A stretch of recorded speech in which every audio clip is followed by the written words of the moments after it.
আমারে খেলায় নিবি? না নিম না দা, কেউ আমার দুঃখ দিলে তারা খেলা নিম না। আর দুঃখ দিন না। না নিম না দা, নিম না। ওই অরে কর নিবার নিকে থাকা বিশাল নেই অবকর তাই তাহলে তুই পানি নিয়ে গা যা।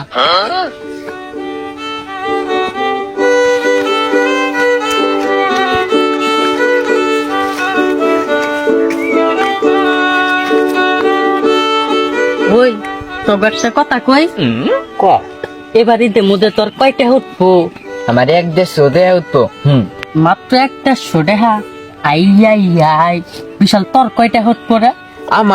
আমার ওর থেকে বেশি উঠবো টাকা, 200-250 টাকা উঠবো। মাত্র 200-250 ওর থেকে নাই দুল্লা বেশি। আই আই আই সে আমার হুস কর আমার কত উঠবো? দি তোর কয়টা উঠবো দেখি শুনি। আমার মেলাটা উঠবো। আং বায়া চাকরি করে, আং আব্বা চাকরি করে। আং বায়া দিব 50টা, আং আব্বা দিব 50টা, এই 100 টাকা নিকি রে? তোর মা দিব না টাকা? আং মা দিব, আং মা আমারে কইছে, আং মারে হুস করছিলাম কইছে যে মায়ের বাড়িতে মধ্যে টাকা দিবা না। আং মা কইছে যে এবার আন্ডা বেচা যে দিব তোরে ব্যক্তি দিন। আং মার ছায়ালি ডিম আছে, তাহলে আমার কয়টা হবো রে?